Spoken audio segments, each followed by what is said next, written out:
A paz do Senhor, amados irmãos.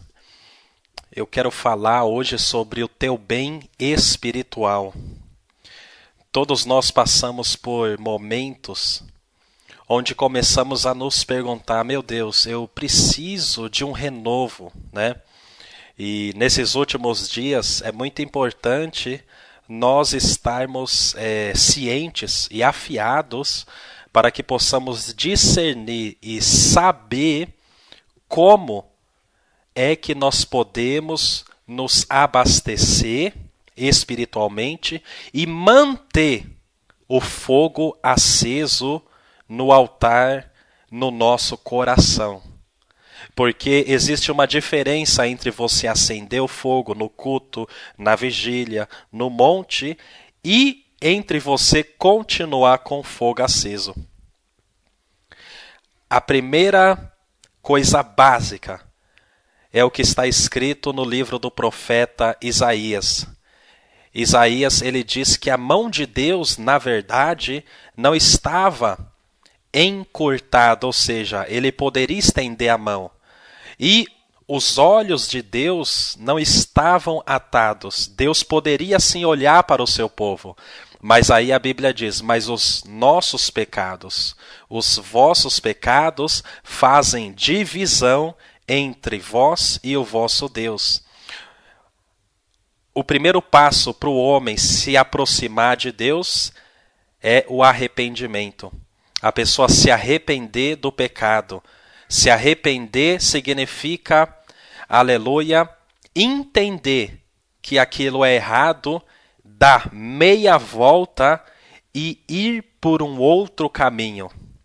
Por isso que Deus ele diz no livro do profeta Isaías que os homens eles estavam andando segundo os seus próprios caminhos. Se arrepender significa sair do seu próprio caminho e começar a andar no caminho de Deus. Mas você vai perceber que depois que você se arrependeu, você vai ser, mesmo assim, tentado pelo pecado. Você vai ser tentado pelo diabo. Porque o diabo, ele deseja ver você no lago de fogo. Ele deseja que você não vá para o céu de maneira alguma. Então, a vida cristã é uma vida, aleluia, de batalha. A batalha, ela vai continuar, né? Então, depois do arrependimento, você não pode parar por aí. Você precisa continuar buscando. Aleluia, a face de Deus. No livro do profeta Isaías está escrito, buscai ao Senhor enquanto é tempo, invocai-o enquanto ele está perto. Eu quero dizer para a tua vida, meu irmão, minha irmã, que Deus ele está perto. Aleluia. Você tem grandes oportunidades de, aleluia, ter uma experiência diária com Deus. Não somente uma experiência isolada no passado, mas uma experiência diária, visões diárias, revelações quando você estiver lendo a palavra diariamente. E não somente você dizer, aquele dia Deus falou comigo, mas você mesmo, no teu lar, você entender como, aleluia, receber as revelações do céu. Primeiro passo, arrependimento. Segundo passo é você, aleluia, orar. Buscar a face de Deus. Amém? A Bíblia nos revela que Jesus, ele subiu para o céu depois de ter ressuscitado, né? Ele passou ainda 40 dias na terra, né? E depois ele foi, aleluia, para o céu. Ele foi levado por uma nuvem, amém? E ele deixou uma ordem, vocês busquem, vocês fiquem em Jerusalém, até que vocês sejam revestidos do alto de poder, amém? A Bíblia relata que durante 10 dias, os discípulos, eles oravam e oravam. Como você vai acabar a sua caminhada depende, muitas das vezes, né, e graças a Deus não sempre, porque Deus é misericordioso, mas muitas das vezes depende de como você começou. Se você quer terminar bem, você precisa começar bem. Amém? Então, os discípulos, eles entraram, aleluia, após Jesus ele ter subido para o céu, eles entraram na presença de Deus. Eles começaram a orar. Antigamente, eles não oravam. A Bíblia diz que Pedro ia com Jesus no monte com os outros discípulos e Pedro, ele dormia, ele cochilava. Não havia aquela vontade verdadeira. Mas Jesus, ele lidou com aquilo. Mas Jesus, ele queria que os discípulos amadurecessem. Amém? Ele queria que os discípulos fossem discípulos maduros. E uma característica seria que os discípulos, eles orariam. E foi isso que eles começaram a fazer. No 10º dia, bem no dia da festa do Pentecoste, a Bíblia diz que Deus respondeu.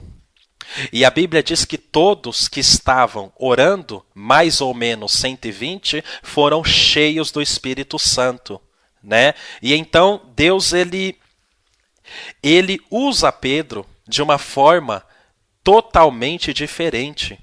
Aquele Pedro, ele se levanta e as palavras dele começam a ter uma nova profundidade, porque Pedro estava cheio do Espírito Santo e houve uma grande colheita, né?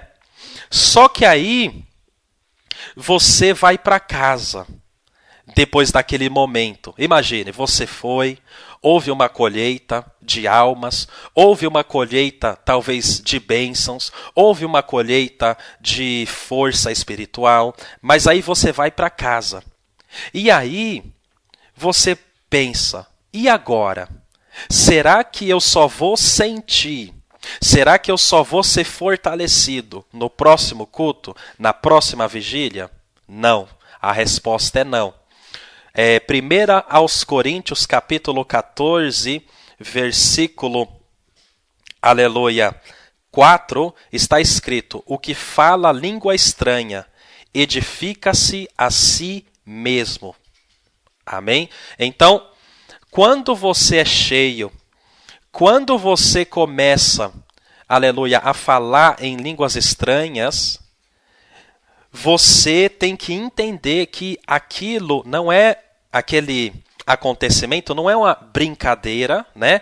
E não é algo somente para o culto, ou somente algo que a gente sente num monte. Não, é algo que você vai falar diariamente, né? Então, em cada oração que você fizer, você vai falar em língua estranha, claro, depois que você foi batizado com o Espírito Santo, né?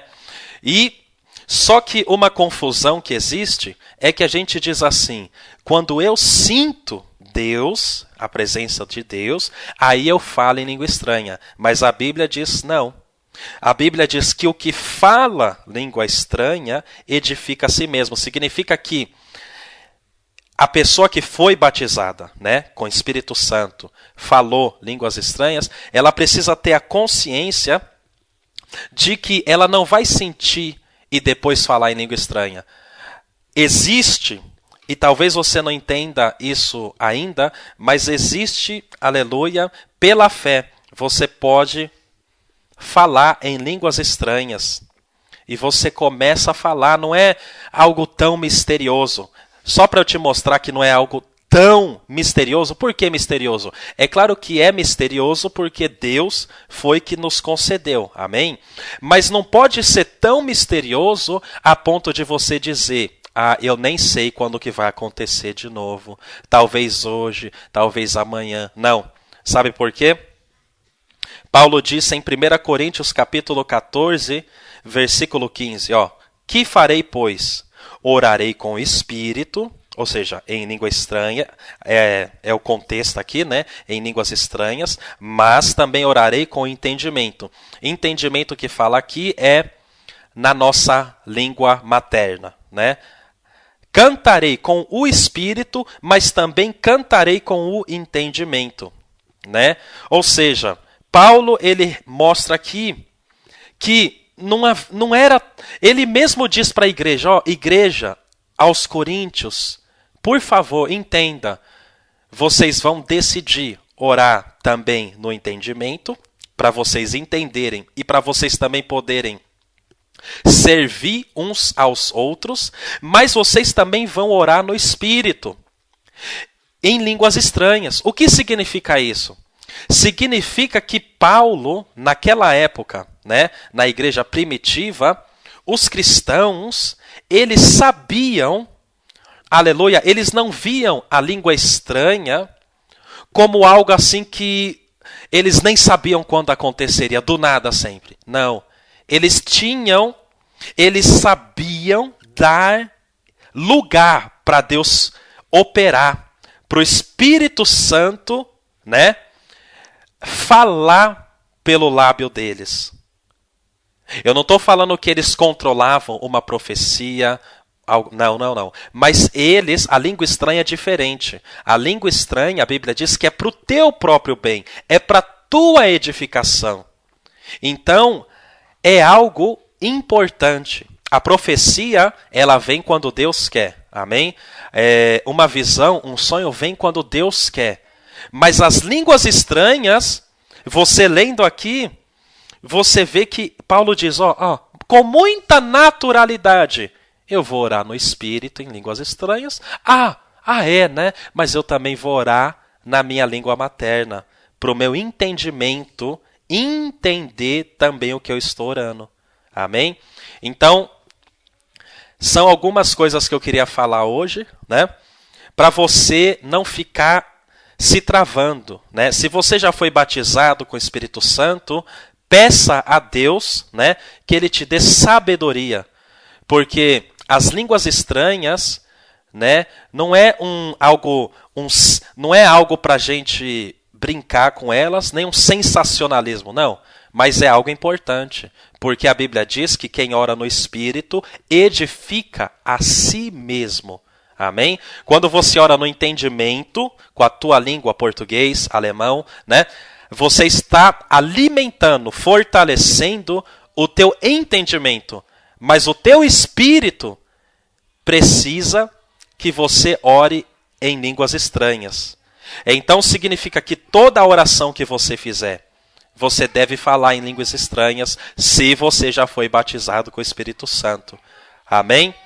Para a gente tirar da nossa mente aquilo que talvez a gente diz, eu estava orando em casa e eu senti, aí eu falei. Não. Porque talvez você diz, eu creio no poder, eu creio no... Mas se você um dia decidir, eu quero orar hoje, 5 minutos, somente em línguas estranhas. Eu não estou falando se Deus te tomar, eu estou falando se você, pela sabedoria que Deus te deu, você ir e se aproximar de Deus e dar lugar para o Senhor, para Ele te edificar e começar a falar em línguas estranhas. Você vai ver que talvez você não vai conseguir falar nem mesmo 1 minuto em língua estranha, porque é bastante tempo. Amém? Mas você pode sim. Paulo disse, eu falo muito mais, eu falo muitas mais línguas estranhas do que todos vós. Então, ele entendia que era importante para o espírito dele, para aleluia, para ele se fortalecer no espírito, ele estar falando em língua estranha. Amém? Por isso, busque o batismo com o Espírito Santo. E se você já buscou e já falou, o conselho de Deus para você é esse. Em toda a oração que você fizer, sempre que você dobrar o joelho, que ali você fale em línguas estranhas. Amém? Este é o recado que eu tenho para você. E qualquer pergunta você pode me escrever e nós vamos estar aí falando mais sobre esse tema que é muito importante para a nossa firmeza. Amém? Eu não estou falando de momento. Momento bom todo mundo tem. Momento com Deus todos nós temos. Mas eu estou falando de dia a dia, diariamente. Amém? Então que você seja fortalecido, aleluia, pelo Senhor e pelo seu Espírito. Amém?